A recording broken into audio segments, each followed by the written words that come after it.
It's a blowout. 8th inning, 10-3. Bases are loaded for Verlander, who waits out a real pitch. He swings, and it's a high fly ball. Deep center field. It is gone. Home run. And a huge bat flip to celebrate. All right, Ben, start the show already. What's up, everybody? Welcome into another episode of Flippin' Bats. We're back. The last time you heard from me, Shohei Ohtani had just won the MVP award, but now a lot has happened. Free agency's gone crazy. Major League Baseball is locked out. We're going to get into all of that stuff. We're going to round the bases with some top storylines, of course, but in a little while, we're going to do some lists because you know I love me a good list. Who's having the best free agency so far to this point? Now that we're locked out, we're going to kind of be in a little bit of a freeze, but up to this point, who's had the best? I'm going to rank those, and I'm going to talk about some more predictions where I think the rest of the players, the rest of the free agents are going to go. But Major League Baseball is locked out, but Flippin' Bats is locking back in. Let's do this, and let's round the bases. Off the top, I got to talk about the Texas Rangers. That's right, the Texas Rangers. They have spent over $500 million to this point in free agency. Nobody saw this coming. You were looking for teams that were on the edge of success to come in and spend a bunch of money and become good, become great. The Texas Rangers just came in and crashed the party. They spent over $500 million. It started with Marcus Simeon, 7 years, $175 million. This guy is 31 years old.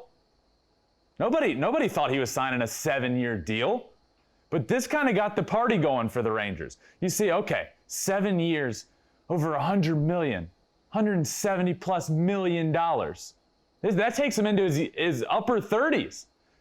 But what the Rangers have to do and had to do was spend a little more, give guys a few extra years because they weren't winners. They were last place team in the AL West for a while. So you bring in a guy that's been, to this point, look, when he came over, when he had his year with the A's, he was an MVP candidate. He was in the top 3 of the MVP vote. Then he goes to Toronto, where this year, if not for Vlad Jr., he's the guy talked about there. This guy, Marcus Simeon, is one of the most underrated players in all of Major League Baseball. So I was looking at a few places for him. I thought maybe he'd go to the Mariners. The Mariners are a good up-and-coming team. They look to be exciting in the future. He could go there. There were a few places.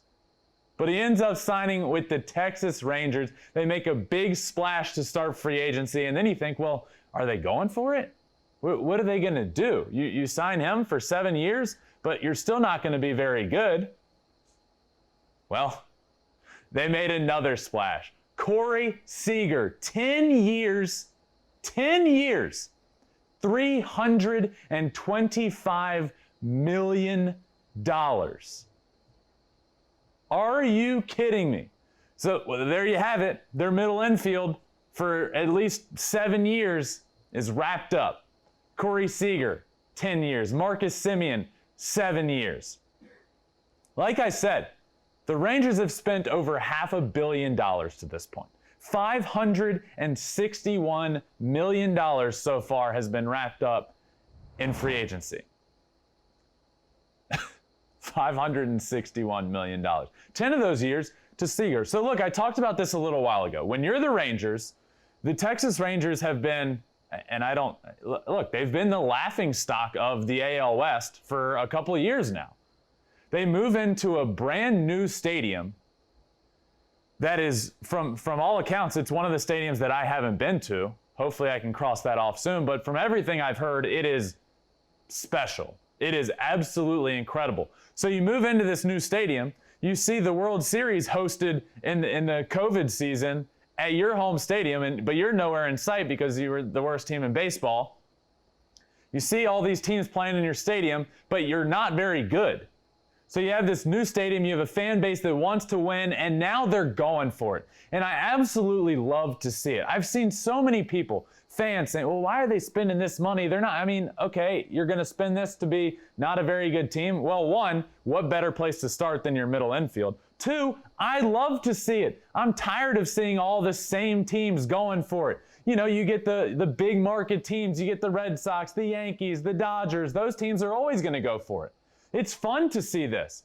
It's fun to see a team that hasn't been very good, that moved into a beautiful stadium, that wants to win, spending over $500 million to get there.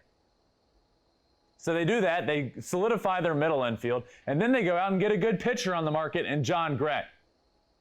Jon Gray is also an underrated pitcher because, well, he's been in Colorado for a while. So I'm sure he's happy to get out of Colorado where the ball absolutely flies. But this is a big signing for him. This was a big name. Obviously, he's not the top guy on the market. He wasn't the Max Scherzers. He wasn't the Justin Verlanders. He wasn't any of those guys. But he was a good starter, and they had that. So let's look at what the Texas Rangers have done.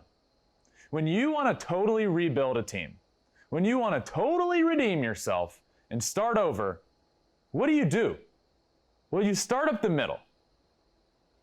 That's where it begins. So what do? They add a pitcher, Jon Gray, a good pitcher to go in the rotation.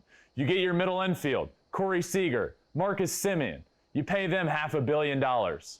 And then you have Adolis Garcia out there in center field who was almost a Rookie of the Year this year. He looks to be a very promising young stud. He plays good defense. He's fast. He has a bunch of power.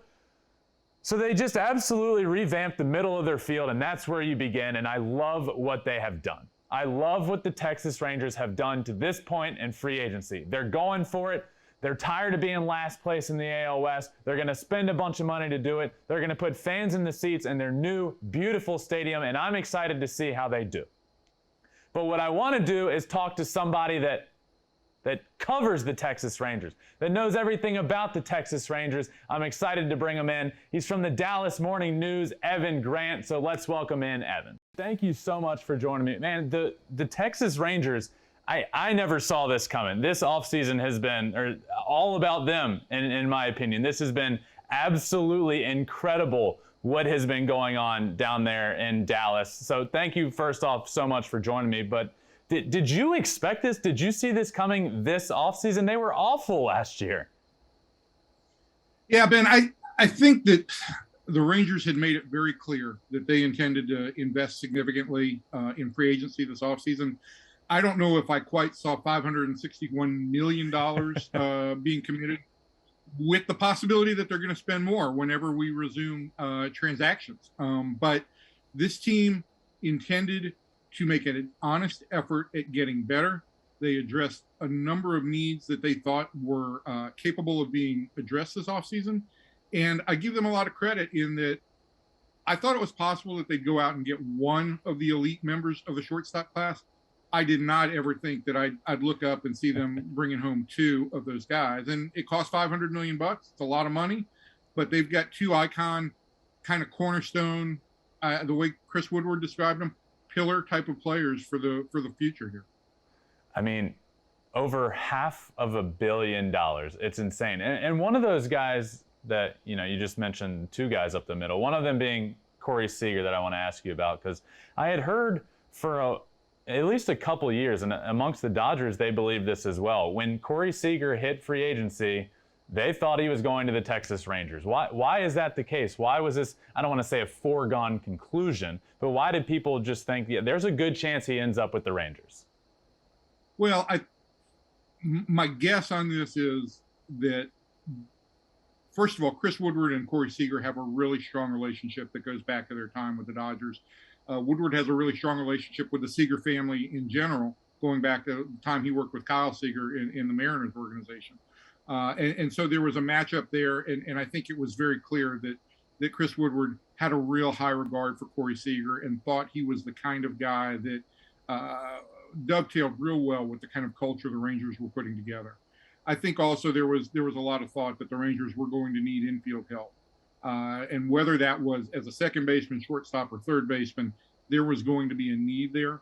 And so that had simply been sitting out there on the horizon. I will say this, that when the Rangers went into free agency, I thought that there was a real good fit for Trevor Story, being that he's a hometown guy, that it would probably have been kind of a shorter term deal. I thought that there was a real good fit for Carlos Correa because I think he's as good a shortstop as there is in the game. But very clearly, Corey Seager was the guy in the Rangers' estimation that was going to be their number one target. Well, you mentioned his brother Kyle, and let me say this. He's out there, Evan. He's out there in free agency. Is there a chance? Could we see the brothers united on the Rangers? I don't think that's a realistic possibility right now. I think that the Rangers are looking more as if toward an outfielder at this point in time for their next edition. They've got a guy in Isaiah Kiner-Falefa who would be a super utility guy if that is his ultimate role with the Rangers. But he also will go to camp as a candidate to play third base, with Josh Young being the top prospect in the organization, getting a chance to compete for that job as well. So I think they're set in the infield right now, Ben. I think the bigger issue is what do they do to kind of complete the outfield? You've got Seiya Suzuki out there still in the posting period and able to negotiate with teams, again, once we get back to work. And you've got some guys like Kyle Schwarber that I think hold a lot of interest for the Rangers as well. So let me ask you this. Corey Seager, 10 years, $325. Marcus Simeon, who's, an older guy, 7 years, $175. Do you think they overpaid for these guys? And do you think they had to get them there?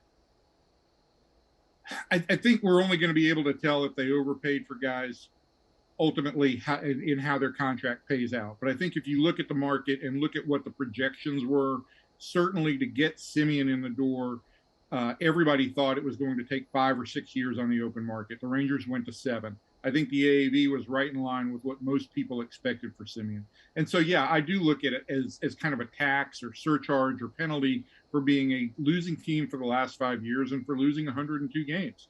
To get somebody to buy into the vision was not just going to take a really strong presentation, which I think the Rangers made to both guys, but I think it was also going to take backing it up with better than just fair market value. And in Simeon, they certainly did that. I think the projection that I had seen on MLB Trade Rumors was right in line with either 10 and 320 for Seager or 10 and 325. So they went right to the height of what was the projected market. So we're locked out right now. Nothing's happening. Nothing's going on. Do you think they're done? Do you think when we come back and transactions are back open and teams are signing people, do you think the Texas Rangers keep making moves? Yeah, I think they've got two additional budgets. I think they've got a budget to continue to add, and then I think they've got a budget that also includes getting Clayton Kershaw if Clayton decides that he wants to come home and pitch for the Rangers. And I think that they are separate things, because I think the Rangers are still going to go out and add an outfielder and maybe another pitcher, regardless of what Clayton decides to do.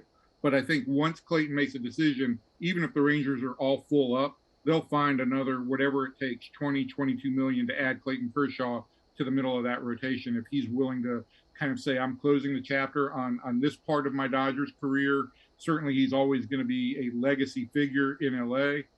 But if he decides that with a family now that's going to be 4, his wife is due with their 4th baby anytime now, the kid's older in school, and the possibility that the Rangers are an organization on the rise, maybe it does make some sense for Clayton to come home and finish out his career in Texas, whether that's 2 years or 4. Well, that was going to be my next question, was about Kershaw. How committed are they to getting Kershaw there? How likely is it to happen? And it seems like they're very committed. It seems like they have a budget specifically to get Clayton Kershaw to come home. And basically, it's your decision, Clayton. We want you here. We're going to give you this money. If you want to come home, we're glad to have you. I think you got it summed up entirely correctly. And I think the Rangers also respect Clayton, and I think the Dodgers respect Clayton enough that both teams know he's going to make the decision that's right for him. There's no amount of recruiting or pressure that either side can put on him. This is a decision that's going to be best for Clayton Kershaw, Ellen Kershaw, their family, and to some degree their foundation, because that really is a major amount of work that they both put in. So ultimately, I think once the baby arrives, Clayton and Ellen will sit down and say, okay, what do we want to do for the long term? And if he wants to come to Texas, they're going to find a way to make that happen. And I think they should. I think he'd be an outstanding force for the Rangers' younger pitchers to really learn from. And I think certainly if he's healthy, there's no doubt that Clayton is still a top-tier pitcher. Yeah. So for the last few years at this point, the Texas Rangers have not been very good. They've been almost the laughing stock of the AL West. And then they get this brand new stadium that by all accounts I've heard is immaculate. It's impressive. It's incredible. Now they're making all of these moves. Fans are going to be in the seats. These are the sexy moves, if you will, that they're getting done. But are they the right moves? Where will the Texas Rangers be this year? Are they good enough to compete when all is said and done and play ball is said in 2022? Will they compete to win the AL West title? Well, I think the other day when the Rangers introduced all four of those players, I said that as they sit right now, the Rangers are a significantly better team than they were in 2021, but the bar for that wasn't real high, right? They had won 60 games. They're a better team, though. Do I think they're a contender right now? I'm not going to put a ceiling on them and say they're not a contender, but I think they'd still have to have a lot of things go their way. We look at the American League West right now, and look, I heard a source reported that the Astros are going to give $50 million to Justin Verlander. I don't know who that was, but you've got the Mariners have just added the reigning Cy Young Award winner in the American League. The Angels have added 4 pitchers and dropped $103 million to shore up a team that already has the best hitter and the best phenom in all of baseball. So I think the West is a really strong division, is going to continue to be so for a long term. And the Rangers went into this thinking they were going to do as much as they could to make this team better, but also knew that this wasn't necessarily a one-year expense. They're going to probably have to add more money to the payroll after 2023 to continue to address some issues, but they've got a top 10 farm system right now. They're going to draft 3rd overall next year. By the time we get to the trade deadline of next year, you're going to be looking at a team that's significantly better on the major league side and probably has a top 5 minor league system in all of baseball. So I think what they're trying to say is we've got a financial engine with Globe Life Field in which they run events out of there every week at this point in time. There are high school football games going on right now. There's concerts, everything. It's really become an economic engine. We've got that. We've got a minor league system that's on the rise, and we've got the financial capability to add good faith effort to bettering the major league club. And so I think you triangulate all of that. You don't say it's a one-year jump, but if you're willing to make a long-term effort, absolutely, this team could be significantly improved for 2022. And I think the sky is really the limit going into 23. Yeah. Evan, I heard the source on that Verlander deal is a pretty good source. So I'm gonna believe it. Listen, I'm completely willing to accept that sourcing on the Justin Verlander deal. Hey, before I let you go, you just brought up Globe Life, and I mentioned it a couple times in this show that I haven't been there, but I really want to get there. I've heard incredible things from what you've seen in terms of other stadiums you've been to, and obviously I know you've been to Globe Life. How incredible is it? I've heard amazing things. One thing that really stuck out to me, and listen, $500 million is $500 million, and that's going to pay for a lot of players. But both Simeon and Seager made a point of talking about the facility. And certainly Corey had a very nice little run there in 2020 when he hit 8 home runs between a series and the postseason. And I think the two things, Ben, that are really significant here are that place is really loud. There were a couple games this year against the Astros when the Rangers did have about 35,000 people in there, and they walked Houston off both times, and that place erupted. And it was as loud as any stadium I've ever been in. The second thing is that this is no longer going to be a absolute portal to hell for major league pitchers. Guys, you're going to come in here with the retractable roof. It's going to be comfortable for them to pitch. The stadium dimensions are more pitcher friendly than the old ballpark. Yeah. And the problem that the Rangers always had in terms of luring pitchers to come to Texas, I think that's going to go away. So I think they've got assets in terms of how they're able to use it as a multi-use event and to add dollars to the bottom line. I think it's a better, more fair ballpark. And I think it's going to kind of eliminate that stigma that it was a place that pitchers went to die. And I think those are all really beneficial elements for the Rangers.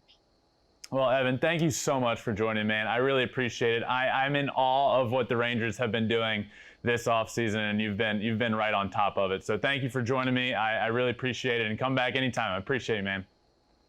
Thanks, Ben. Thanks for having me, man. Of course. See ya.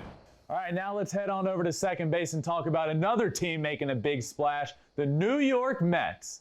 Now, I feel like we've heard this story before. Oh, the Mets are going for it. The Mets are going to try and be good. Look, they're making quite the splash so far this year. So look, let's start a little bit back. Let's take a step back. Steve Cohen has come in as the owner of this team and has been very transparent that he is going to spend a bunch of money and he wants to win. He wants to win. So they have a little bit of time where they appear to be good, and in this past season they're in first place a lot, but they end up tanking, and Javi Baez comes in, but he's okay, but the team started doing awful. It all fell apart and it was awful. Typical Mets. But this offseason isn't typical Mets. Max Scherzer, 3 years, $130 million. Over $40 million a year for Mad Max. This guy's older, obviously. He's towards the end of his career, but he has proven that he still has it. He's also a gamer, an absolute gamer. So this is obviously a huge pickup for them. One of the, if not the biggest starting pitcher on the market, certainly one or two. I want to put my brother up there, even though he's coming off of TJ, but I digress. He's one of the top free agent pickups as a pitcher you could have. Now what do we have? Now let's look at the Mets rotation. Jacob Degrom and Max Scherzer, 1 and 2? Are you kidding me? So they pay him $130 million over 3 years, and I heard that Steve Cohen actually got on a Zoom call with Max Scherzer and said, look, I want to win.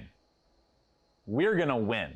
I'm going to do everything that we can do to win. And Scherzer talked about that. He said, look, you don't hear that often from owners these days. You don't hear that.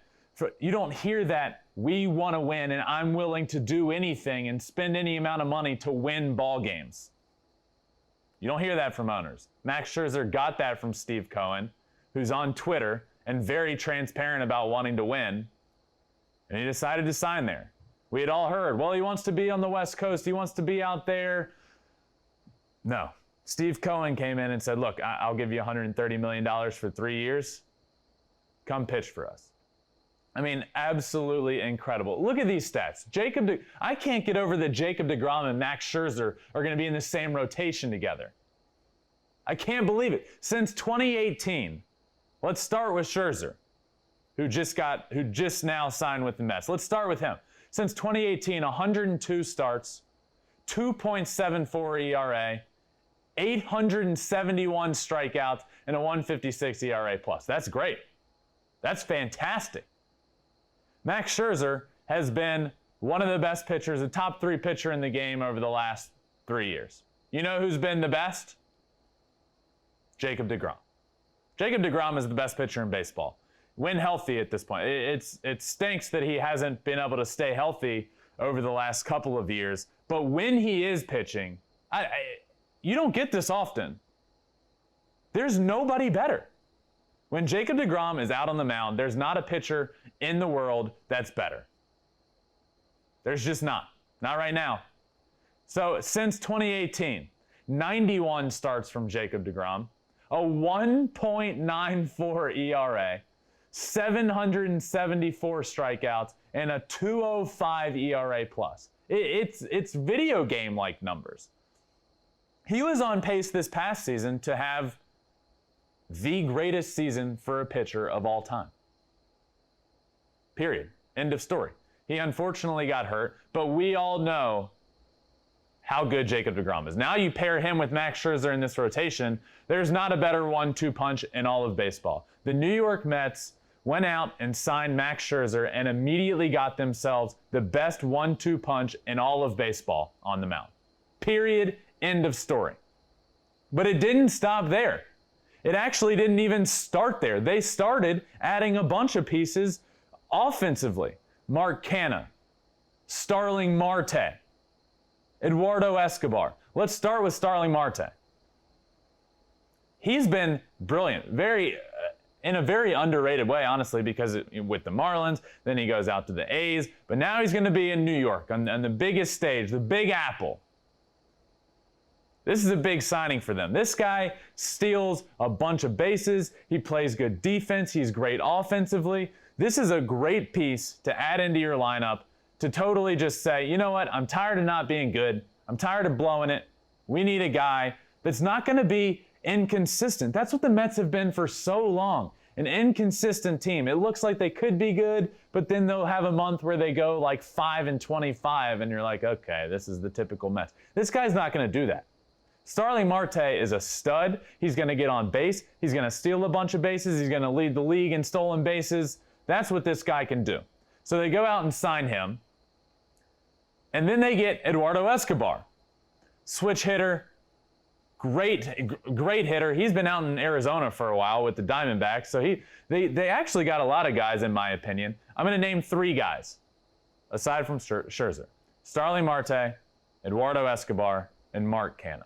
Every single one of those guys is a really good baseball player and very underrated, coming from smaller markets. Starling Marte, the Marlins and the A's. Eduardo Escobar coming from the Diamondbacks. Mark Canha coming from the A's. Mark Canha signs with the Mets. He's a stud. I really like what this Mets team has done. I really do. I really do. You add Max Scherzer. You add these 3 guys. Eduardo Escobar can play anywhere on the field. He's a switch hitter, and he rakes. The New York Mets are going for it. Steve Cohen has said since he took over this team, I want to win. He's got more money than pretty much anybody in the world. Now he owns a baseball team, and he's been very transparent about willing to spend his money because he wants to win. You see a lot of owners in Major League Baseball that treat this as a business. That's what it is at the end of the day. It's a business. Steve Cohen came in and said, I just want to win a World Series, and I want to do anything I can to make that happen. So he signs those 3 guys, Escobar, Canha, Marte, and then the big splash, the biggest free agent piece of them all, Max Scherzer. I love it. Can they win the NL East now? I don't know. The former World Series champs are going to have something to say about that. I don't know if it's going to happen, but somebody else that has something to say about it. I want to welcome in Doug Williams from SNY to talk a little bit about the Mets. So without further ado, let's talk to Doug Williams. Doug, first off, what the Mets have been doing so far in free agency is incredible. It's been exciting to watch. It's been awesome. Talk a little bit about the pulse of Mets fans right now. How excited are they?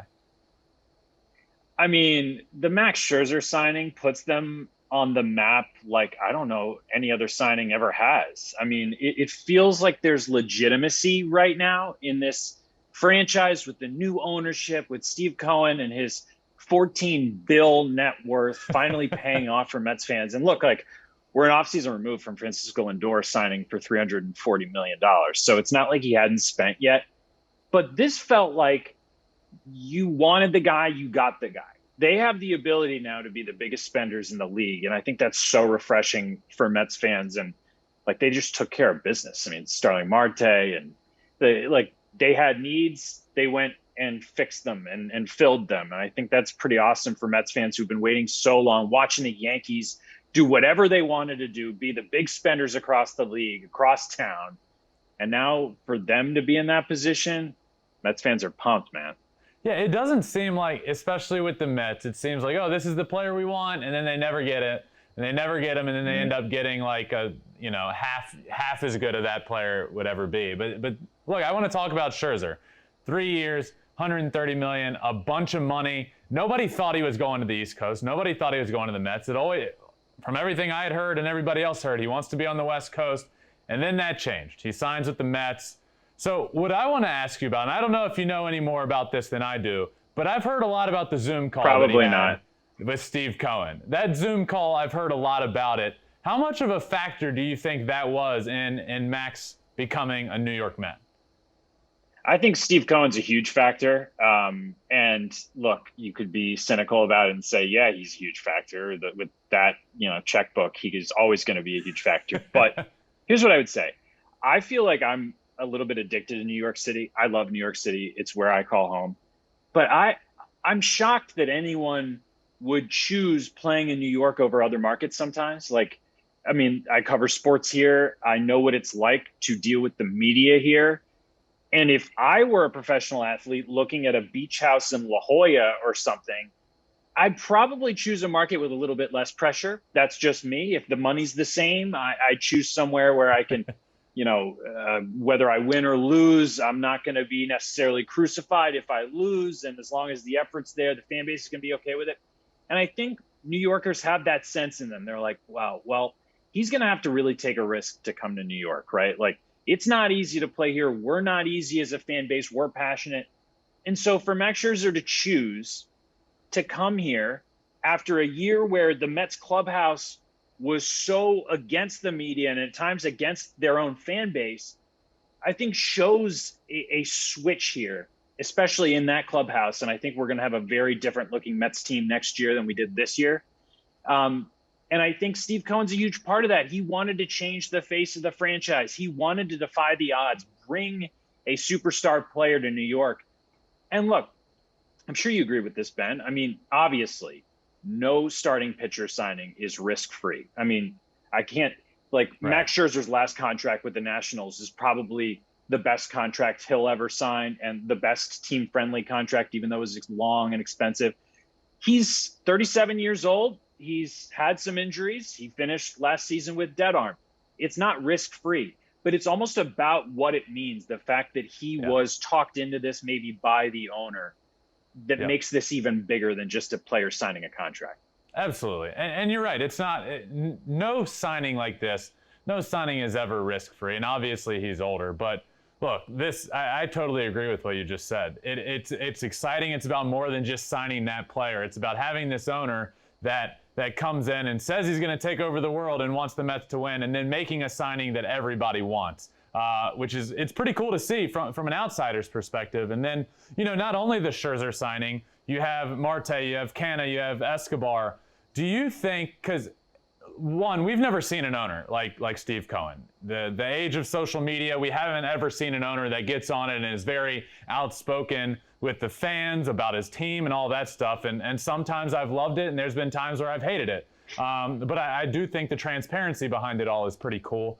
Do you think it kind of lit a fire under his butt when Steven Matz decided to sign elsewhere and he went public and was like, well, we thought we were going to get him. How dare he? Like, that was pretty messed up. And then the next few days was just like a fire. Like, he just fired off checks to people and had them all coming. Do you think that lit a fire under him? I mean, Mets fans have never been so grateful for Steven Matz. I mean, nothing against Steven Matz. He had a solid beginning to his career in a Met uniform. But who would have thought that it would be Steven Matz and his agent that would light the fire? I mean, I'm drawing the same conclusion that you are, Ben. Like, that happens. Steve Cohen gets angry. He gets so angry that he tweets, which we all know just as human beings is not a good idea. He throws it out there in the universe. And instead of just being angry about it and being upset, he goes out there and not only signs 4 good players, but 4 guys whose reputations as clubhouse guys precede them in a way that is so important specifically for the team that Cohen is trying to build, which is in many ways the opposite of last year, to be totally honest. I mean, there was a fundamental problem within that group that was like, it's us against the world. Everyone else is negative about us. Everyone else is negative about the way we're playing. We're going to be optimistic, and everyone else is the enemy, right? And it turned out that their play was lackluster. They didn't make the playoffs. There was no reason to be optimistic all along, and the fan base just didn't get it. And now, after Steven Matz snubs the Mets or whatever it was that he did and signs with the St. Louis Cardinals, it sets off their owner, Steve Cohen. It feels so Steinbrennerian, if that's not a word. I can guarantee you it's not, but you know what I mean. That something so small would set him off. And when you're a fan of a team with that type of owner, you just sit back and, like, you have a good time. It's funny because he has so much money. I mean, he is so wealthy, and he's new in the baseball space. So this stuff happens all the time, like what happened with Steven Matz, literally all the time. But because Cohen is the way he is and has so much money, this probably is his first experience of saying to somebody, hey, I'll give you a lot of money. Here it is. And then somebody just not even responding and being like, dude, I'm going to go sign over here. And then he's probably like, how dare this happen? Watch what I'm about to do, which is absolutely incredible. But aren't you surprised, Ben? Like, if you were worth as much money as Steve Cohen is, I'm just guessing you're not. I'm not. Wouldn't you have thicker skin? Don't you? Like, I'm shocked sometimes that he tweets the things he tweets and gets upset about the way fans are reacting to certain things or the way writers are writing certain things. If I were worth $14 billion, I think I would see past those things. And I'm fascinated that he's kind of just like us. He's just worth more. He gets rattled by the exact same things that human beings do, even though he's worth more than I could ever imagine. Oh, that's great. All right, Doug, I'm going to put you on the spot. Do these moves make the New York Mets the best team in the city of New York? Yes, I think so. I mean, there's no way. Keep in mind the timing of when Ben is asking me this question, people. Okay, the Yankees' only offseason signing was a lefty reliever, Joely Rodriguez, for $2 million. They're getting crushed in this town. The Mets just went out and signed the 4 players that we're talking about. They've got Lindor and Scherzer on the payroll. I know the Yankees just made the playoffs and the Mets didn't. So technically, the Yankees are coming from a better place than the Mets are. But it's hard not to get swept up in the way this feels right now, which is that the Mets have the back page. The Mets are going like this. The Yankees, I mean, it's flat, if not maybe descending. And that's fascinating because the Yankees seem to get so close every year, have not been able to get over the hump. And Yankees fans are just like, what are you doing, Brian Cashman, Hal Steinbrenner? What are we sitting on? What are we waiting for? Carlos Correa is out there, and that's the last guy the Yankees fans are kind of clamoring for. It was Corey Seager, now it's Carlos Correa. But as of right now, I would tell you the Mets have a more well-rounded roster, and what I really mean by that is they've got Degrom and Scherzer at the top, which is so scary for any other team in the National League. And I still think the Mets have work to do too, and I think they will do that. I think Dom Smith, Jeff McNeil might get moved, and I think they're going to build the back end of their rotation. I think the roster is going to look so different next year.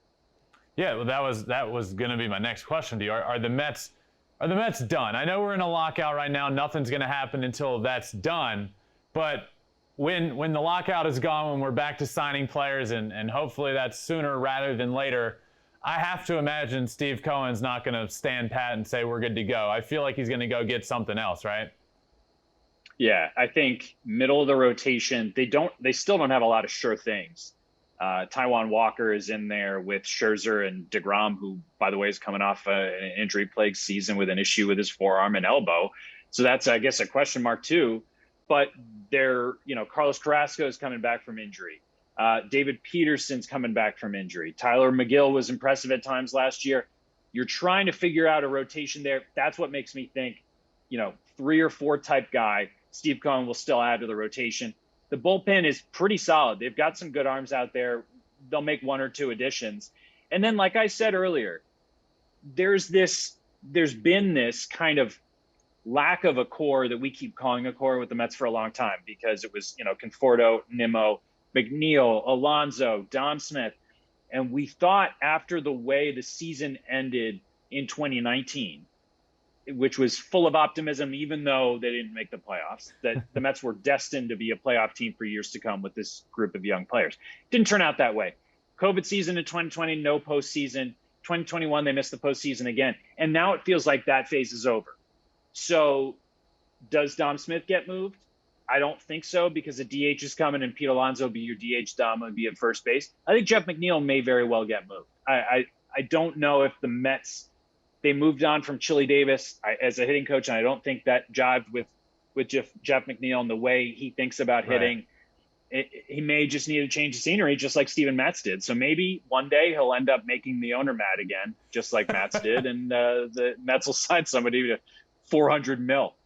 You know, it's funny. I was leading up to me talking to you. I was looking at this Mets team and all the moves they've done and all that stuff, and then it's easy to forget. I feel like they're getting a whole new player in Francisco Lindor next year, because I almost like wash out what we saw from him last year. You know, we know he's a better player than that. He got off to such a bad start, and then honestly started to turn it around a little bit, and get comfortable in a city that he hadn't obviously played in before. I feel like he's going to be the Francisco Lindor that we all remember, and it's almost like people just forget, oh yeah, Francisco Lindor is on that team, and he's pretty good too. So I'm excited to watch him. Do you think we get a bounce back from him? Yeah, it was funny. I said that earlier. I was like, well, this team already has Lindor. And I realized as I was saying it, you know, a lot of Mets fans still don't see that as a good thing, even though he's making all this money, even though he had all this success in Cleveland. I think you will get a bounce back. I think it was really hard on him in year one. I think he would tell you, and has been honest about it, there were issues. There were issues with the fan base. There was an altercation with Jeff McNeil in the tunnel that, you know, he ended up saying was a rat or a raccoon conversation, and that exploded because Mets fans and Twitter and reporters and everything, it just turned into something that it really didn't need to be. And I think that kind of spiraled until second half, numbers improved.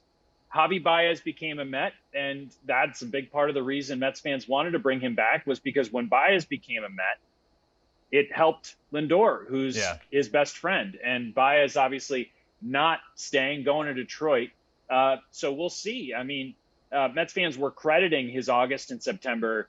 They were crediting it to Baez and not Lindor. And I think, you know, that might not be fair. I think Lindor figured some things out, got comfortable. And look, if any of us got that type of payday, it comes with pressure. It comes with an adjustment in life. You're going to a new place, new team, new hitting coach, new manager.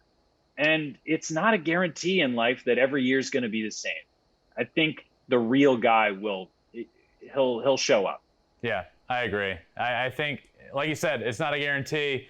We talked about it with Scherzer. What I do know is a guarantee, at least in my opinion, and I'm assuming in yours as well, the New York Mets have the best 1-2 punch in all of baseball at the top of the rotation. In my opinion, that's not there's no ifs, ands, or buts about it. It's Max Scherzer, or it's Jacob Degrom and Max Scherzer, best 1-2 punch in baseball. I think it's interesting, the little slip there, Ben, because you put Degrom above Scherzer, which I agree with. Because I think, you know, he's the guy, he's the hometown guy, he's the best pitcher in the world. But, you know, I mean, Max Scherzer's a Hall of Famer, one of the best pitchers in baseball. What I keep picturing is not even like games 1 and 2 of a DS or a CS. I keep thinking about like a game 7 where one of them is on normal rest and the other's on like 2 and comes in inning 5 or 6, and it's just the two of them. That is what Mets fans are thinking about, that we as a team, like our team, can put anybody away with these two guys at the top of the rotation. So, I mean, the expectation should be sky high, because even after a postseason where we saw a lot of starting pitchers get, removed after 2 or 3 innings that were pitching well, it seems like the state of the game. Even with that, starting pitching is still valued. I mean, look how much money they're paying Max Scherzer. Oh, man. Oh, I'm excited to watch. I'm really excited to watch him. I'm not even, I'm just a fan of the game. And naturally, I'm excited to watch the Mets this year. What Steve Cohen has done there, whether you like his presence on Twitter or not, is absolutely incredible. So, Doug, thank you so much for joining me, man. I really appreciate it. Thanks for talking some Mets with me, and come back on anytime. Ben, of course, man. Big fan of the pod. Keep doing what you're doing. Thanks for having me. Thanks, buddy. See ya. All right, now let's head on over to third base and talk about the Detroit Tigers. Look, I love the Detroit Tigers. I talk a lot about the Detroit Tigers, that this organization is very near and dear to my heart. I played there for 5 years. My brother played there for what seems like 1,000,000 years. So I talk about them a lot. I have a lot of friends in this organization, and I often say how the Detroit Tigers are getting there. They're getting close. The winning days are coming back in Detroit. They showed it when they got AJ Hinch. He comes in, and with a team that wasn't supposed to win, they have a pretty good year. So this offseason, what are they going to do? It's time to win. You have the young pitching staff. You have the hitters coming. What are you going to do? Well, to be honest with you, I like what they've done so far. Eduardo Rodriguez, pitcher, comes over from the Boston Red Sox, a 5-year deal for $77 million with an opt-out in there. But this rotation is good. This rotation is very young. You have guys like Casey Mize, Tarek Skubal, Matt Manning, Spencer Turnbull. These guys have been the future, and we've heard a lot about them, and they've proven, okay, yeah, you know what? They're actually pretty good. We've heard a lot about them, but they are going to be good. And we've gotten to see it now at the big league level. So what better to do than to bring in a guy like Eduardo Rodriguez from the Sox that has just been really good, consistent, really good. Look at this tweet from the Detroit Tigers. Erod brings some impressive numbers with him. And honestly, he does.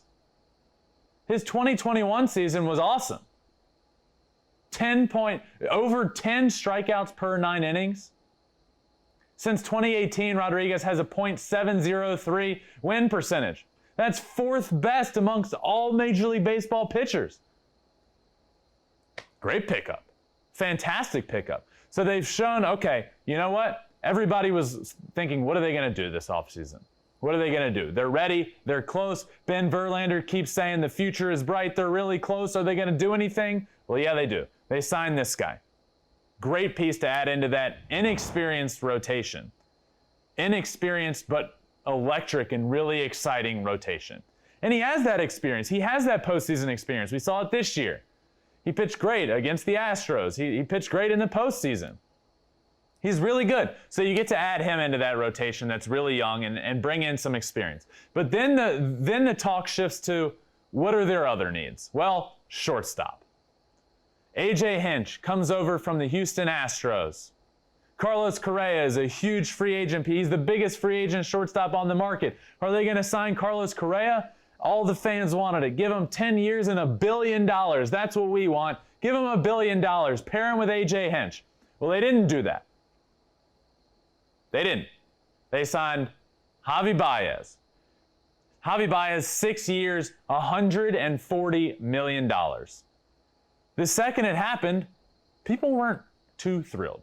Why? Well, honestly, the only reason why is because everybody had it in their minds that Carlos Correa was going to the Tigers. Well, it didn't happen. And for about half the price that Correa is going to get, or should get at least, you get a guy like Javi Baez. 6 years, $140 million. I like it. And I want to explain why I like this. So 6 years, $140 million is probably half of what you're going to have to pay to get a Carlos Correa. Javi Baez is a very good player. Defensively, he's a magician, an absolute magician with the leather, with the glove at shortstop. But look, I know the numbers have said over the couple of years that he strikes out a lot, but he went to New York, he went to the Mets to end last season, and really changed his approach. And he talked about it. He said, yeah, I had a different approach. I changed my approach. He cut down his strikeout percentage by 10%. He hit just under 300. The power was there. If the Detroit Tigers get from Javi Baez what Javi Baez gave the Mets, this deal is a steal. Now, if you get 2021 Chicago Cubs Javi Baez, well, then it's not a great deal. So what they did with this offer, with this contract, it's right in the middle. If you bring up good old baseball reference and look at his numbers with the Cubs and look at his numbers with the Mets, this deal is paying him right in the middle. Right in the middle of those numbers. So if you get what he did with the Mets, where he said, yeah, I had a change of approach, I felt really good at the plate, you're getting a steal. But now let's look at why I think this is important, because you can take all that money that you were going to give to Correa, or we don't know if they were ever going to give it to him, but that the fans wanted to give to Correa, and look elsewhere. And add another pitcher, add some relievers, add an outfielder. Something, anything. I just know that money's sitting there ready to spend. So do I think Carlos Correa is worth the money? I absolutely do. I wholeheartedly believe that Carlos Correa is worth all of the money he's going to get. Does that mean that I don't think this deal is a good one? No, I think this is a great deal.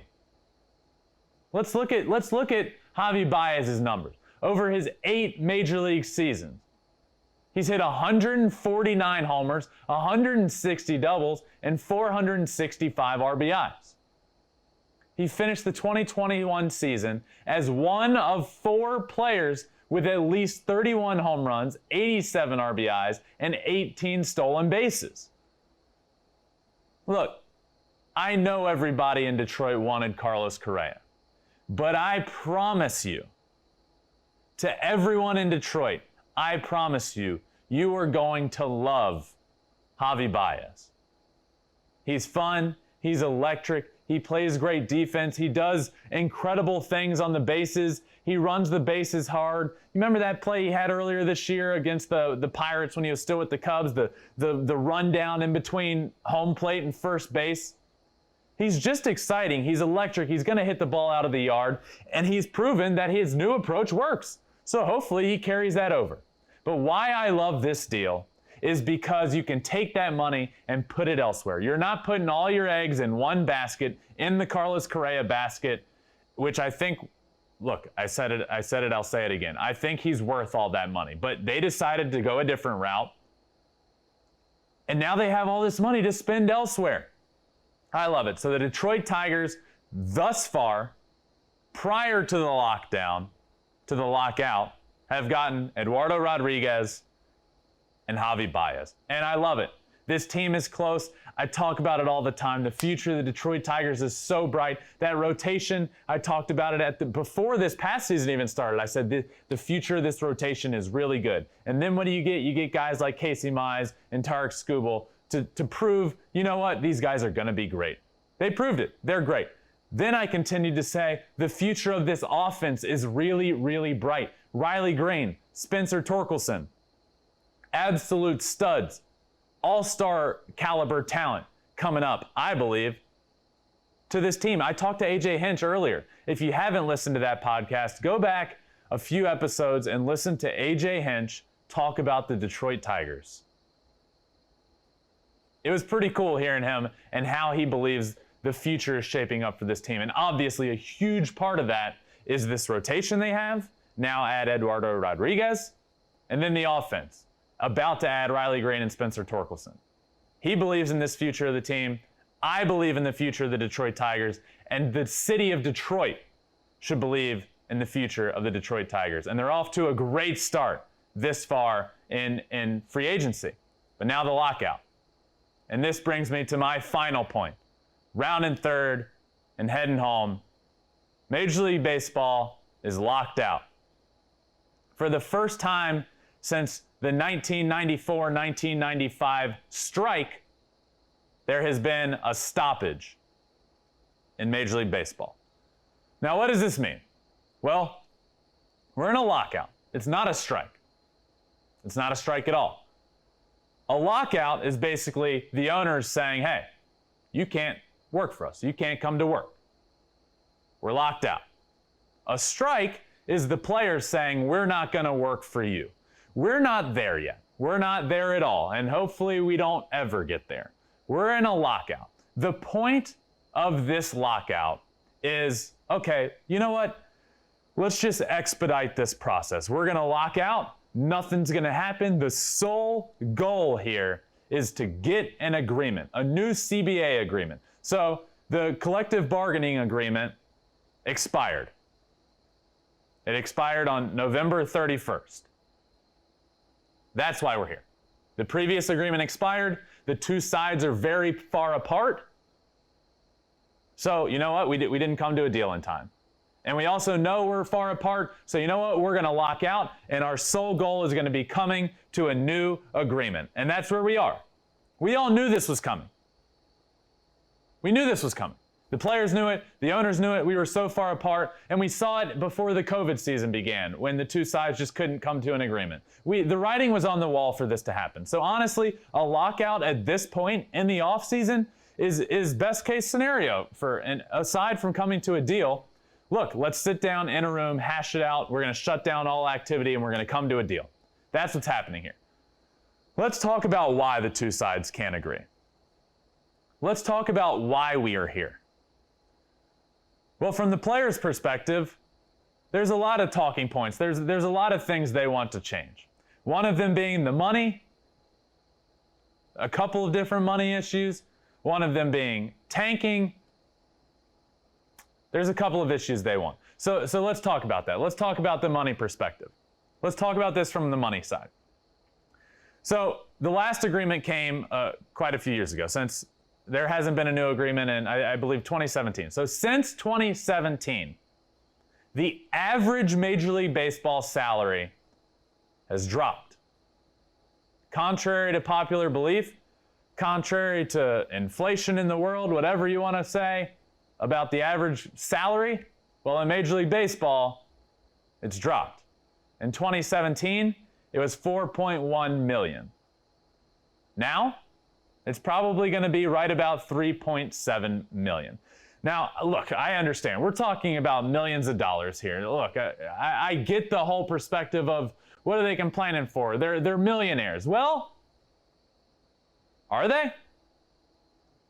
Let me say this. There's 1,955 players that have signed a Major League Baseball contract this year. Of those 1,955, only 40 of those earn $20 million or more. 71% of Major League Baseball players make less than $1 million. 71% make less than $1 million. So, first and foremost, when we start talking about baseball players, about Major League Baseball players, let's stop calling them millionaires, because 71% of them aren't. So why does this matter? Why is this a big deal? We're talking about a lot of money here. Well, let me tell you why the money matters. Tanking is a big part of this, is a big part of baseball these days. Now, not, obvious, they're losing on purpose. It stems from the money. The average salary has dropped, but the top contracts have absolutely ballooned. Let's look at some of the contracts we've talked about already on this show. Max Scherzer, $130 million. Corey Seager, are you kidding me? Corey Seager, over $500 million, or over $300 million. I mean, those top tier contracts have just continued to get bigger and bigger and bigger. But what isn't is those middle tier contracts. We're not getting those. So this is the issue. You have teams that there's no repercussion for losing. Not only is there no repercussion for losing, you're honestly kind of rewarded for it. Oh, wait, you're telling me that I can get rid of my good guys. I can not pay anybody anything. I can pay a bunch of guys big league minimum. And then on top of that, okay, we don't have great guys on the team. We're not going to be very good. And then when we're not very good, we're going to get a good draft pick? Sign me up. That sounds great. Well, that's what we have. We have a few teams that come into the year that legitimately have a chance to win the World Series. I don't know exactly what the number is. It's probably closer to 5. But let's say there's 10 teams that realistically have a chance and believe they can win the World Series. That leaves a bunch of other teams. That leaves 20 teams that are saying, okay, well, we'll give this a shot, but if not, we're gonna, we'll trade away all of our good pieces and then we'll finish out the year with a bunch of guys we don't have to pay anything. We can pay them $600,000 and then get a better draft pick. That's what we're seeing. We're seeing a bunch of teams that not only are not trying to win, they're rewarded for not winning. The owners rake in a bunch of money. They're not paying anybody $100 million. They rake in a bunch of that money. and then they start losing, and then they get a good draft pick, and then you get a great player. So what they want, as in the players want, in this new CBA agreement that hopefully we come to in the coming weeks, would be great, but hopefully prior to spring training, is repercussions for losing. You should be punished for losing year in and year out. Give a team a realistic window to rebuild, but punish them for losing year in and year out, over and over and over. Punish the Pittsburgh Pirates, who have shown they don't want to win. They're just fine. They're just fine. You know what? We have a good player coming up. We drafted a good player because we've been bad for so many years. We get a good draft pick. We get a good player. And look, he's at the big leagues and he's going to be good. Let's trade him away. Because why not? They're raking in the money. They're not paying anybody. And then they get a good draft pick and repeat it. Well, I'm tired of it. I'm tired of seeing that. I want to see bad teams punished. I want to see more teams trying to win. I want to see a more level playing field. And that's what the players want. So that's another talking point in this new CBA agreement. Let's talk about this from the owner's side. What do the owners want? Well, the owners want expanded playoffs. The owners want from 10 to 14 teams in the playoffs. I totally understand it. I get it. What does more playoff games mean? More money. More money. That's great. I absolutely understand that from their side. So if there's more playoff teams, let's say it is expanded to 14 like they want. They get 100% of the TV revenue. That's what they want. That's obviously they want more money in their pocket. Everybody can understand that, and I don't blame them one bit. So in exchange for that, they're willing to give up less regular season games. They've offered less regular season games, and they've offered a universal DH. Well, the players are saying, okay, you want more playoffs, but you're only giving us this. That doesn't really line up. We're giving you way more. You're getting 100% of playoff revenue. But I get it from both sides there. I really do. But these are the core issues. The core issues are tanking. The core issues are money. The core issues are players wanting free agency to come earlier, which I don't know if that's ever going to happen. Free agency, it takes 6 years to get to at this point. I don't know if that actually helps the issue of smaller market teams losing their best players. That probably, I don't know if we see that. That would honestly hurt that. What players also want to see, though, is players getting to arbitration earlier. Young players, young studs, getting paid their money earlier. We're seeing a lot of young guys come up these days.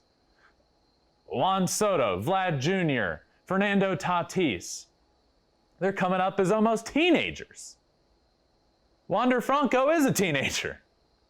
But we're seeing those guys sign long-term deals earlier. But honestly, it takes 6 years to get to free agency, so players want that to change. I don't know if that changes. But as you can see from everything that I have talked about, there's a lot of issues here. There's a lot to be talked about. And that's why we're locked out. Because the owners, this most recent CBA agreement, the one that just expired on November 31st, 30 days has September, April, June, and November. There's only 30 days in November. So on November 30th, we locked out because the previous CBA ended.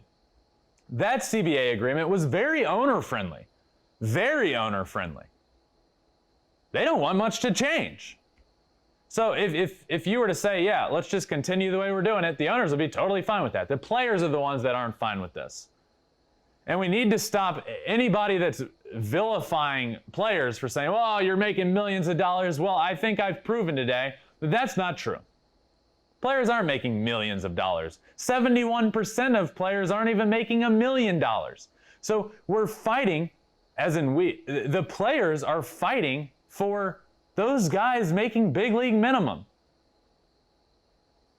That's what they're fighting for. The owners want everything to stay the same, and they want expanded playoffs, which I totally understand. I totally get it. The owners are running a business. They have a business to run. The players are the ones playing this game. So you have these two sides, the owners that have a business to run and the players that want to play and just make their money and be as best they can be on the field. So it's their job, Rob Manfred, Tony Clark, to get into a room together and say, how can we get as close as possible? I know we're not going to get everything we want. You need to know you're not going to get everything you want. Let's come together and figure it out as best we can. And I'm hopeful that that happens soon. A lockout isn't a bad thing. The majority of lockouts don't lead to a strike. A lockout leads to two teams, or as in the ownership groups and the players union, getting into a room and saying, let's figure this out. The common goal here is to play baseball and come time for spring training for everybody to be back out on the field. I believe that's going to happen. I think everybody at home shouldn't worry about a strike. That's what these two sides are doing. They want to figure it out. I'm hopeful they figure it out, and so are they. But they do have a lot of issues to get to. They do have a lot of things to figure out. And hopefully over the coming weeks. Also, this is the first time that we've seen, this isn't even close to the first time there's been a Major League Baseball stoppage. This is the 9th time in history. But this is the first time in the age of social media that we've seen it. So we're seeing all of this play out in front of our eyes, right in front of us. We saw it right before the COVID season happened. We see everything. It's fascinating. It really is. We're getting to see the guts of the ins and outs of what's going on in these rooms.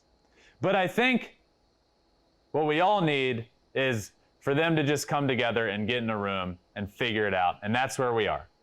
We're at a lockout, and they're going to get in the room, and they're going to figure it out. And there's going to be baseball in 2022. Just remember that. The majority of lockouts do not lead to a strike. This is a lockout. It was strategically done at this time in the offseason where you have the least amount of things to lose. Remember this. When all seems worrisome, remember this.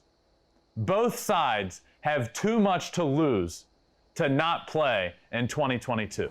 All right, and now shifting gears back over to free agency. I got a list for you, the top 5 free agencies so far. So I'm going to list the top 5 teams that have had the best free agencies, in my opinion. And also, there's still a lot of free agents out there, so I'm going to predict where they're going to go, and we'll see how that shapes up. But to start off, I'm bringing my producer, Conrad, back out here, and we're going to talk about who's had the best free agency so far, Conrad, so come on out. All right, Ben. Starting at number 5, we had the Los Angeles Angels.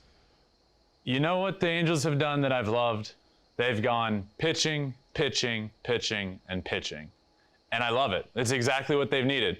Raisel Iglesias is an elite closer in this game. Aaron Loop had a fantastic year last year. Michael Lorenzen, another two-way player.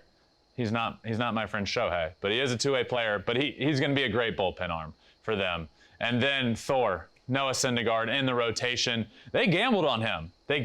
And gave him a good offer when he hasn't pitched a lot lately. He's been hurt. But when healthy, he's electric. So the Angels have gone all pitching, and it's exactly what they needed. I like what they've done to this point, and I think they're going to do something after the lockout as well. Love to see it. Coming at number 4, those Detroit Tigers. Yep. I love me some Tigers. I love the addition of Javi Baez because of what it allows them to do moving forward. This team isn't complete yet. They're not complete with Javi Baez, and they wouldn't have been complete with Carlos Correa. So signing Javi Baez and having a lot of money to still go out and get guys, but while also getting an elite shortstop in the game who's going to play great defense, he's going to hit the ball out of the yard, and he's going to be really exciting to watch, as well as Eduardo Rodriguez to add into that rotation that is younger, but going to be really good to add him into that rotation. I like where the Tigers are this offseason. I like what they've done so far. I as well don't think they're done either. But what they have done paired with a really young and exciting team. Number 4. Do you think the Tigers fans should be happy they got Javi Baez over Carlos Correa, not having to pay almost double for the same position? Yes. Look, Carlos Correa is going to be worth every single dollar that he gets. He is that good, and he just changes teams. He's an absolute assassin. He's really good. He's clutch. Everything you can imagine, that is Carlos Correa. It was talked about that he could go to the Tigers, but he didn't.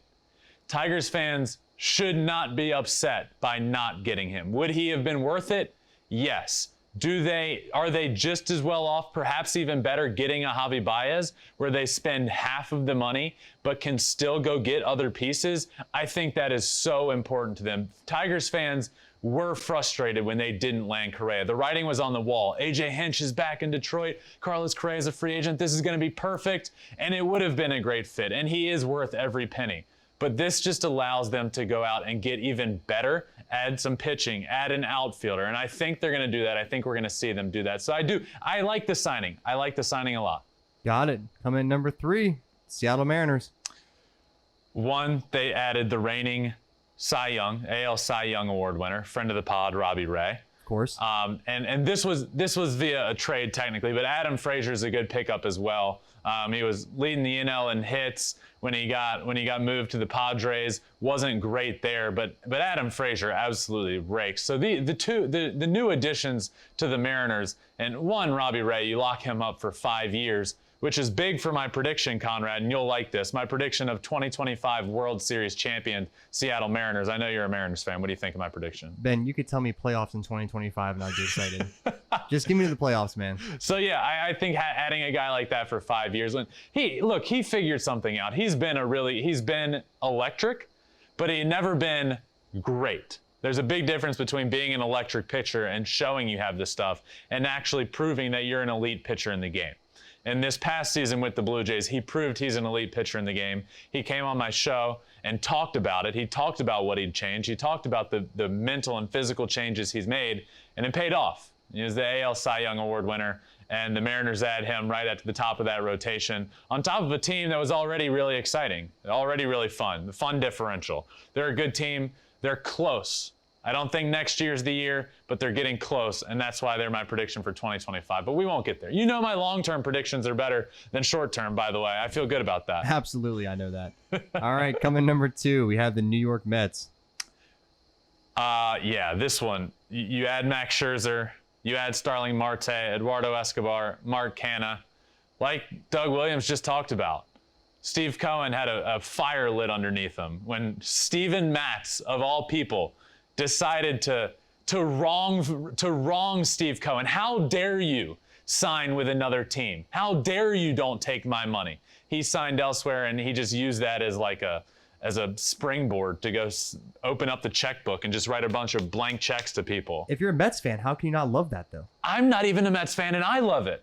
Look, Doug said this as well, is how often, especially as a Mets fan, do you get that top-tier free agent that you really want and actually get him?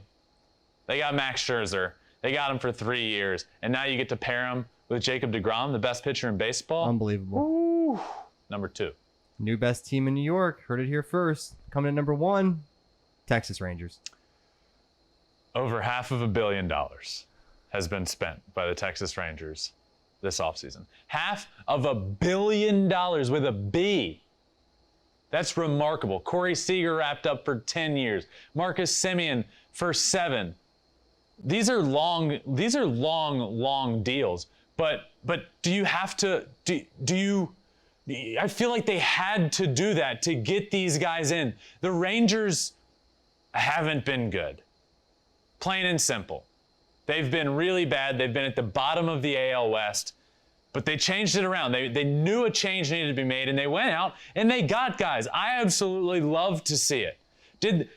Are these deals, are they overpaid? Technically, the years are long, but we don't know yet if they're overpaid, but they had to do it. Somebody had to sign there to start turning it around. Marcus Simeon was that guy, and he wasn't going to get 7 years anywhere else. He just wasn't. 7 years is the most Marcus Simeon was going to get. You bring him in. It leads to Corey Seager. It reminds me of the Tigers back in the day when Ivan Rodriguez, who came on this show and talked about why he signed with the Tigers a year after they were terrible. And it was because he believed in the future. He was that first piece that fell into place in the organization. And then others started following suit. And now we see that with the Rangers.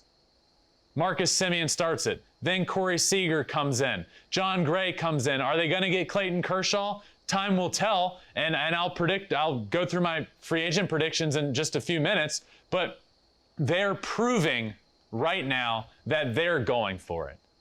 Not only by spending over $500 million, $561 million, but by doing it right, by building up the middle, by getting a middle infield, by getting a pitcher, and by doing it right. I love what the Texas Rangers have done so far this offseason. They are not done. I think they do more after the lockout ends, but they are already easily the number one free agent, had the number one free agency so far this season. But that wraps that up. So we have the Angels, Tigers, Mariners, Mets, and Rangers. Let's move on. Speaking of free agency, let's move on to who's still out there and predict where they're going to go. All right, up first, the guy we just got talking quite a bit about, Carlos Correa. Yeah, Carlos Correa. This one is interesting. So there's not a ton of teams out there anymore looking for shortstops, but he's the cream of the crop and has been all offseason. He was the number one shortstop out there. Corey Seager goes and gets 10 for $325. Who knows what Correa is going to get now? But I think the Yankees are still out there as potential. The Cubs are still out there as potential. The Angels, maybe, and the Astros. Where's he going? I'm going to go with the Chicago Cubs. I'm going to say the Cubs because, one, I heard he called Javi Baez and asked how they treated him and how he liked the organization. That's a big reason of it, to be honest. That's one of my biggest reasons. But look, and he also said he's not afraid to join a team that hadn't won in years past. So, look, I think Correa is going to be a Chicago Cub. I know it's out there, but I like that prediction. Oh, bold prediction. Up next, former Chicago Cub, Kris Bryant. Kris Bryant. I loved Kris Bryant. I thought he was going to be a Giant forever when he got traded over there, but that looks to not be the case. The Mets are a possibility, but I'm going to go with your Mariners. Let's go. I think there's a big chance he goes there. Look, he's an MVP type of player, but he also is he can play everywhere. He'd be a huge pickup for that team, for the Mariners, and they've proven they're ready to go for it. And you don't just do it. You don't just go and get a Robbie Ray. That's like a sign they're going for it, and Kris Bryant will be the exclamation of we're really going for it. Things you love to see. Up next, Freddie Freeman. Atlanta Braves. Atlanta Braves. I refuse to believe anything else. Freddie Freeman is going to be an Atlanta Brave. He is the epitome of an Atlanta Brave. They should give him the key to the city along with his new contract. I think a big part of this, by the way, and I think a big reason he is waiting, and now it's going to be until after the new CBA agreement. But I think that only helps his cause. Look, Freddie Freeman's on the back half of his career. That's not a secret. He wants a little bit longer of a deal. But once the DH is official in the National League, it only helps Freddie Freeman. Yeah. I mean, is he going to play first base until the day he retires? Probably not. He's still playing a good first base, but 5-6 years down the line, yeah, put him at DH. So I think that helps him, and I think that's why he's waiting. But Freddie Freeman's not going anywhere. Atlanta Braves. I heard he might go to the Yankees, and that would hurt my heart. Not happening. Braves. Love to see it. Up next, Clayton Kershaw. In full disclosure here, and Conrad, you know this, right before we started doing this show, I went back and forth on Dodgers, Rangers. Dodgers, Rangers. I had the Dodgers. But then you know what really changed my mind? Talking to Evan earlier about the Rangers and about their offseason and about the free agents they're getting.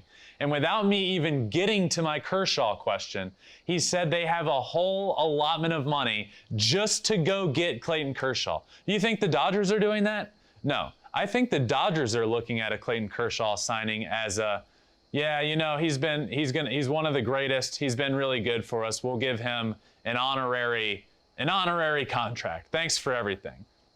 I think the Rangers are looking at it as we can bring him home. We're changing this organization around. Clayton Kershaw, we need you. And that's a whole different feeling than, oh yeah, we're willing to give you this. The Rangers are a we need you contract and also coming home. I think Clayton Kershaw, change of pace, total 180. I think he goes to the Rangers now. Yeehaw. Up next, Trevor Story. Yeehaw. That was nice. Trevor Story. I'm sticking with a prediction I had earlier on in the offseason. I think he goes to the Astros. I do not believe that the Astros are willing to fork over the years and money needed to get Carlos Correa long term. So I don't think he re-signs there, and I think they need a shortstop. I know they need a shortstop. And I think Trevor Story is going to be that guy. So I'm sticking with it. Trevor Story, Houston Astros. Got it. Next up, Anthony Rizzo. Yeah, by all accounts, I've heard Rizzo enjoyed his time in New York. He went there. It's a great place for him. It's a short porch in right field. He plays a good first base. I think he stays in New York. I think Anthony Rizzo remains a New York Yankee. All right. Next up, Nick Castellanos. Yeah, I predicted this same prediction. I have him going to the Philadelphia Phillies. And as the offseason started, we did this a while ago, and I said the Phillies. That was kind of out there at the time. I just thought it'd be a good fit. Recently, I've been hearing about talks between Castellanos and the Phillies. And you know me, that just starts getting me even more excited. I could be right about this one.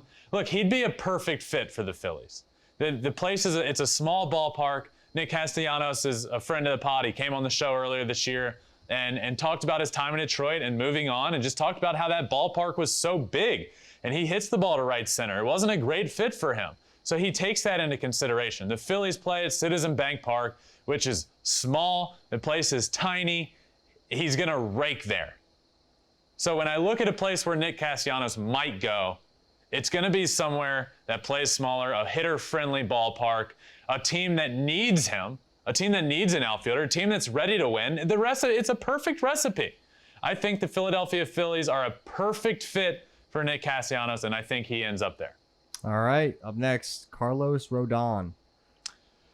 Carlos Rodon really came on the scene last year. I mean, the dude, we saw it in the playoffs. The dude was throwing basically 100 miles an hour from the left side. He was a Cy Young candidate for a long, long time. You know what I think happens? I think he goes to the Angels. I think that's the big splash they make post-lockout, heading into the season. I think they've proven, look, and everybody knows this. This has been the case for the Angels for years. Oh, their offense is great, but they can't pitch. Even I knew that. You knew that. Fans at home knew that. So this new GM comes in and says, yeah, I see that. In the 25-round draft, he drafted 25 pitchers, all of them. And then so far in free agency, every single one has been a pitcher. I think post-lockout, this is the one big splash they make. Really lock him into that rotation. How cool would a rotation be of Shohei Ohtani, my best friend, Noah Syndergaard, and Carlos Rodon? That'd be sick. I think it happens. Electric, that's for sure. And then last but not least, Kyle Schwarber.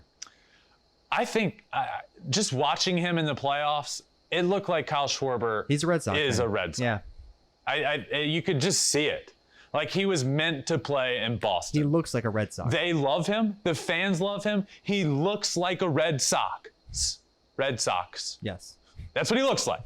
And you could see it, and it just looks like he's meant to be there. I think he goes back. I think he signs there. I don't think it was ever a doubt, to be honest with you.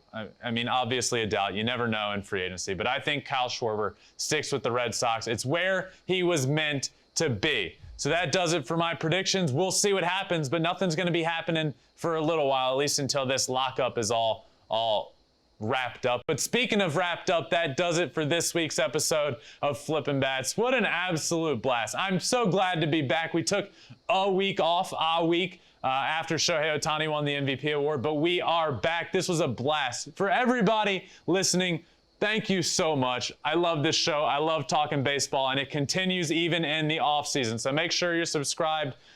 Flippin' Bats Pod on Spotify, on Apple Podcasts. If you're on Apple, rated 5 stars, please make sure you're subscribed. And we're also on social media everywhere. Facebook, Twitter, Instagram. The episode's available via video on YouTube. All those places we're good to go at Flippin' Bats Pod. Thank you so much for listening, and I will see you next time on Flippin' Bats. It's a blowout, 8th inning, 10-3. Bases are loaded for Verlander, who waits out the 3-0 pitch. He swings, and it's a high fly ball, deep center field. It is gone! Home run! And a huge bat flip to celebrate.